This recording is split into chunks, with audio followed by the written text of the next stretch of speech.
अस्सलाम वालेकुम, this is me Shoaib and you are tuning into Shoaib's vibe station.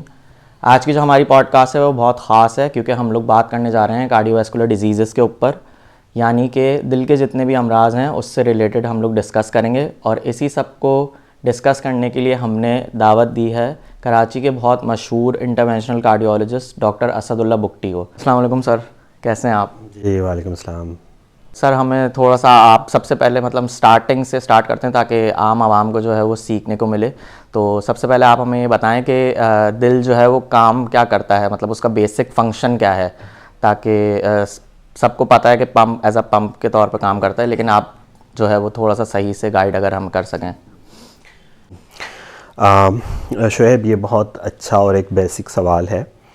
हमारा दिल मैं अपने मरीज़ों को समझाने के लिए बोलता हूँ, एक सेंट्रल पंप है जो सारे जिस्म को खून की सप्लाई कर रहा होता है। और दिल के दो हिस्से होते हैं, लेफ़्ट एंड राइट। जो एक आम ज़बान में कहा जाता है कि लेफ़्ट साइड में प्योर या ऑक्सीजनेटेड ब्लड होता है, वाइल राइट साइड में इम्प्योर और डीऑक्सीजनेटेड ब्लड होता है। तो हार्ट दो तरह के काम करता है। पहले आपका डीऑक्सीजनेटेड ब्लड कलेक्ट करता है, फिर उसको फेफड़े की तरफ भेजता है फॉर ऑक्सीजनेशन पर्पस। वो वापस फिर दिल में जमा होता है और फिर दिल उसको पंप करता है टू वर्ड्स होल बॉडी। और इसी तरह जब दिल को प्रॉपर ऑक्सीजन और न्यूट्रिएंट्स मिलते हैं then we can work properly. तो जैसे कि आपने बताया है कि हार्ट जो है वो ऑक्सीजनेशन का काम करता है और ऑक्सीजन पूरी बॉडी में पहुंचाता है। तो आप मुझे थोड़ा सा बता सकते हैं कि कौन सी डिजीज़ जो हैं वो मोस्ट कॉमन होती हैं पाकिस्तान में, या आप देखते हैं अपने ओपीडी में या अपने हॉस्पिटल में, तो उसके ऊपर थोड़ा सा आप रोशनी डालें कि सबसे ज़्यादा जो मोस्ट कॉमन डिजीज़ हैं वो कौन सी हैं। हमारा दिल जो है वो, जैसे मैंने बताया कि एक काम ऑक्सीजन प्रोवाइड करने का करता है, बट अलॉन्ग दिल एक मुकम्मल घर की तरह है।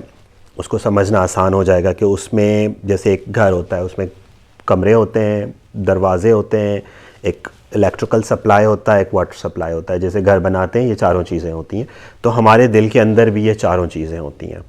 उसमें 4 कमरे या 4 खाने होते हैं। हम अपनी टेक्निकल ज़बान में उनको वेंट्रिकल्स एंड एट्रिया बोलते हैं। और इन चारों कमरों को सेपरेट करने के लिए बीच में दीवार होती है एंड देयर आर वेल्व्स। वो दरवाजे होते हैं जैसे एक कमरे से दूसरे कमरे में जाने के लिए। तो ब्लड फ्लो हमें एक कॉन्टीन्यूटी में चाहिए होता है, तो उसको मेंटेन रखने के लिए इन चारों कमरों के बीच में 4 बड़े दरवाजे भी होते हैं जिनको हम वेल्व्स बोलते हैं। फिर आता है इलेक्ट्रिकल सप्लाई। हमारा दिल, क्योंकि आप देखें वो धड़कता है, 1 मिनट में 70 दफ़ा धड़कता है, उसको धड़कने के लिए एक करंट चाहिए होता है।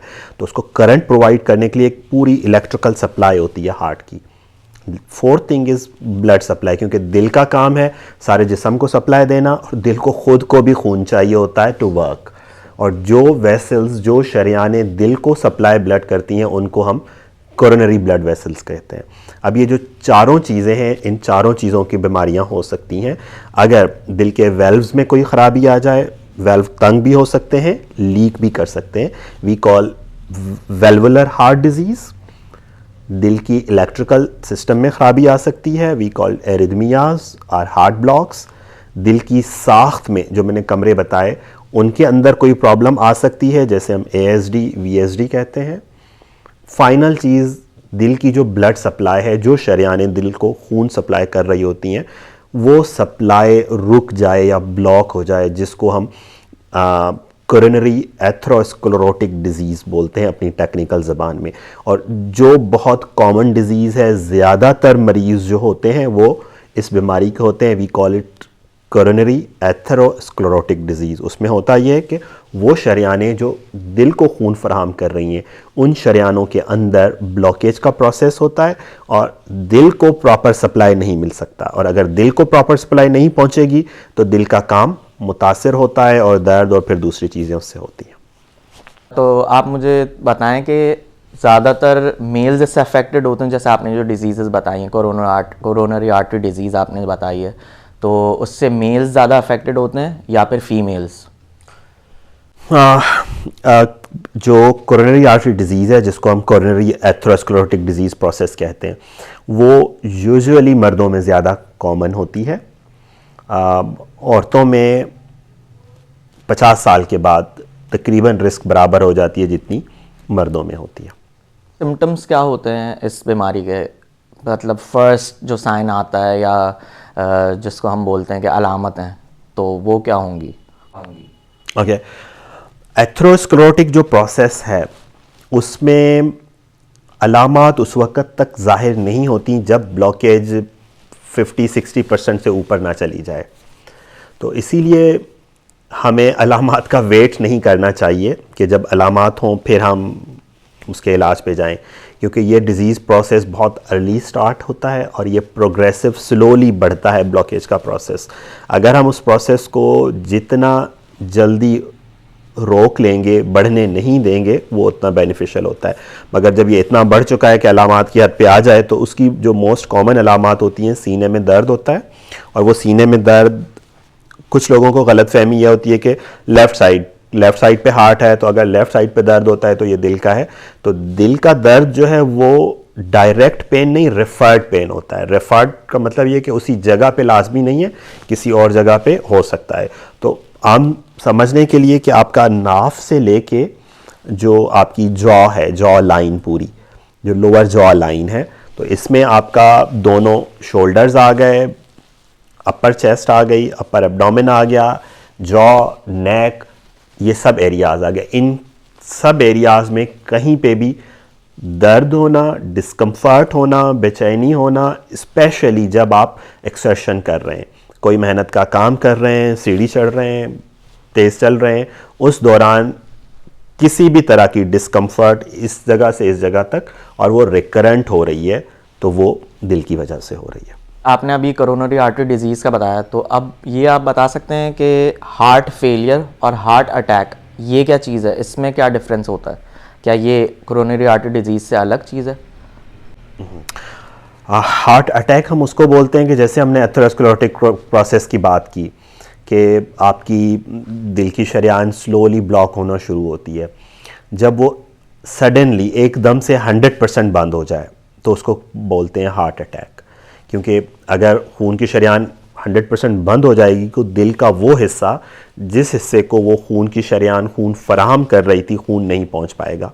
जब खून नहीं पहुंचेगा तो सडनली पेन स्टार्ट हो जाएगा और दूसरी प्रॉब्लम्स होंगी और उसको हम बोलते हैं heart attack. Well, what is heart failure? Heart failure जैसे टर्म से अंदाज़ा हो रहा है कि जिसका कोई काम है और वो काम ना कर सके, उसमें फेल हो जाए, तो उसको बोलते हैं हार्ट फेल्यूर। हार्ट का काम हमने इब्तिदा में बात की थी कि हार्ट जो है पूरे जिस्म को खून फराहम कर रहा होता है।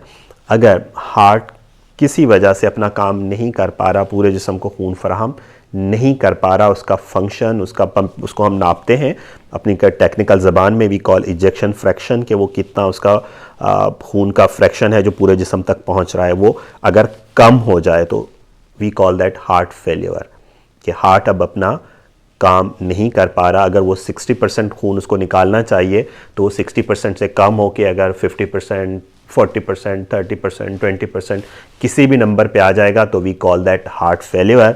वी फर्दर कैटेगराइज के वो हार्ट फेल्यूर सिवियर है, माइल्ड है, मॉडरेट है, वो उस नंबर पे डिपेंड कर रहा होता है। अच्छा, इसके कॉजेज़ क्या होंगे? उसमें मोस्ट कॉमन वजह वही एथेरोस्क्लेरोटिक प्रोसेस, जिसकी वजह से एक्यूट हार्ट अटैक आता है। जब हार्ट अटैक आया, दिल का वो हिस्सा जब खून की सप्लाई रुक गई तो वो काम करना छोड़ देता है और उसमें कुछ हिस्सा डेड हो जाता है। जब कुछ हिस्सा डेड हो गया तो अब आगे चल के हार्ट का काम कम हो जाएगा, क्योंकि पहले अगर पूरा हार्ट काम कर रहा था 60% प्रोडक्शन थी, अगर उसका ये हिस्सा काम नहीं कर रहा, ये हिस्सा काम कर रहा है, तो प्रोडक्शन कम होके 40, 30, 50 कुछ कम हो जाएगी, तो उससे हार्ट फेलियर डेवलप होगा। एथेरोस्क्लेरोटिक प्रोसेस से हट के भी कुछ रीजंस होती हैं हार्ट फेलियर की। उसमें कुछ जेनेटिक रीजंस होती हैं, कुछ बाज़ दफ़ा वायरल इन्फेक्शंस की वजह से हार्ट फेलियर डेवलप हो सकता है, जिसमें हार्ट का काम रिड्यूस हो जाता है।